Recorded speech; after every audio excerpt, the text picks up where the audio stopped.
जय माँ शेरावाली। दोस्तों, सुख, शांति और समृद्धि की मंगलमयी कामनाओं के साथ आप और आपके परिवार को शारदीय नवरात्रि की हार्दिक शुभकामनाएं।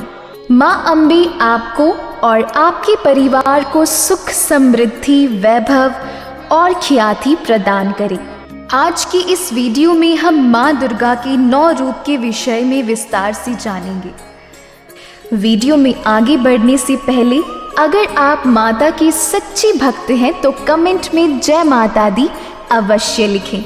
इस वर्ष गुरुवार के दिन नवरात्रि प्रारंभ होने के कारण माँ दुर्गा की सवारी पालकी है और उनकी विदाई चरना युद्ध पर होगी। नवरात्रि में माँ दुर्गा के 9 रूपों की पूजा की जाती है।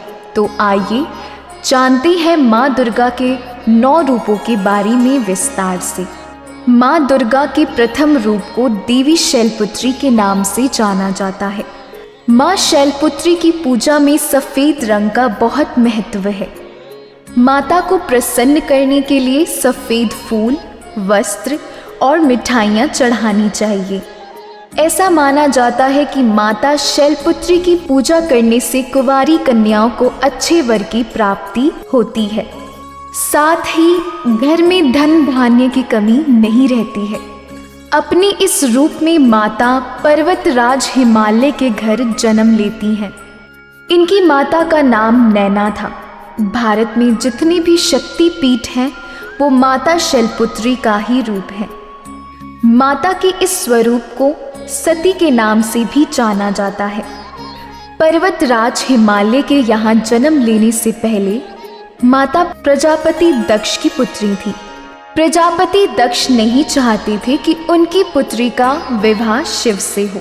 जब प्रजापति दक्ष ने सती के विवाह के लिए स्वयंवर का आयोजन किया तब उन्होंने सभी देवताओं को स्वयंवर में भाग लेने के लिए आमंत्रित किया, लेकिन उन्होंने महादेव को स्वयंवर में आमंत्रित नहीं किया।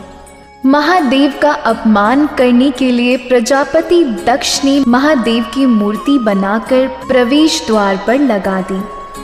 स्वयंवर के समय जब सती को इस बात की जानकारी हुई तो उन्होंने महादेव की मूर्ति के गले में माला डाल दी। तभी महादेव वहां अपने वास्तविक रूप में प्रकट हो गए और उन्होंने सती को अपनी पत्नी के रूप में स्वीकार किया। उसके बाद भगवान शिव सती को लेकर कैलाश पर्वत पर चले गए। ये सब देखकर प्रजापति दक्ष शिव और सती दोनों पर कुपित हुए, लेकिन वे महादेव के सामने विवश थे।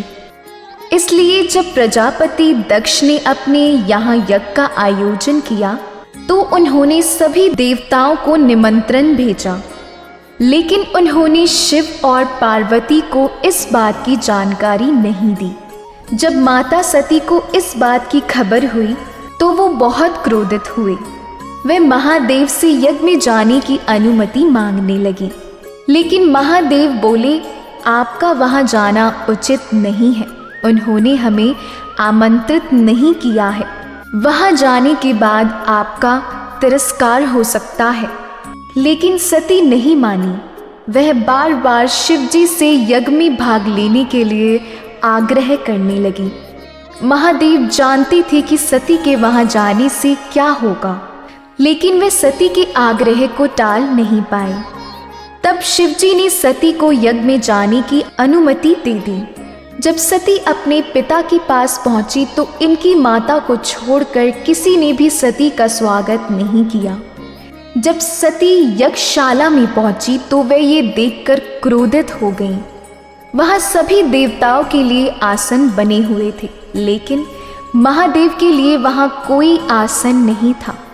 सती महादेव का ये अपमान बर्दाश्त नहीं कर सकती थी। उन्होंने अपने पिता दक्ष को चेतावनी दी कि आप महादेव के बिना अपना यज्ञ कभी पूर्ण नहीं कर सकती हैं। ये कहकर वे यज्ञ की जलती हुई अग्नि में अपने प्राणों की आहुति दे दी। प्रजापति दक्ष को भी इस बात की उम्मीद नहीं थी। जब महादेव को सती के प्राण त्यागने के बारे में पता चला तो उनके क्रोध का ठिकाना नहीं रहा। उन्होंने रुद्र रूप धारण कर लिया और यज्ञस्थली में पहुंच गए। जब उन्होंने माता सती का जला हुआ शरीर देखा तो उनके गुस्से का ज्वालामुखी राजा दक्ष पर फूट पड़ा। तब उन्होंने अपने ससुर प्रजापति दक्ष का सर काट दिया। इसके बाद भी भगवान शिव का क्रोध शांत नहीं हुआ। वो माता सती का जला हुआ शरीर लेकर संपूर्ण पृथ्वी पर तांडव करने लगे, जिससे उनका क्रोध बढ़ता ही जा रहा था। तब भगवान विष्णु को लगा कि जल्द ही अगर महादेव का गुस्सा शांत नहीं हुआ तो संपूर्ण पृथ्वी का विनाश हो जाएगा। तब उन्होंने अपने सुदर्शन चक्र को उनके पीछे भेज दिया और सुदर्शन ने एक एक कर सती के श्री अंग काटने शुरू कर दिए। पृथ्वी पर जिन 52 जगह माता के श्री अंग गिरे, वहां 52 शक्ति पीठों की स्थापना हुई, जो कि आज भी आस्था का मुख्य केंद्र है। सती ने फिर पर्वतराज हिमालय के घर जन्म लिया। हिमालय को शैल या पर्वतराज भी कहा जाता है। इसके लिए माता के इस रूप को शैलपुत्री के नाम से जाना जाता है। आगे की वीडियो में हम माता के अन्य स्वरूपों के बारे में जानेंगे। अगर आप सनातन धर्म से जुड़े फैक्ट्स जानना चाहते हैं तो वीडियो को लाइक और चैनल को सब्सक्राइब जरूर करें। जय माता दी भक्तों।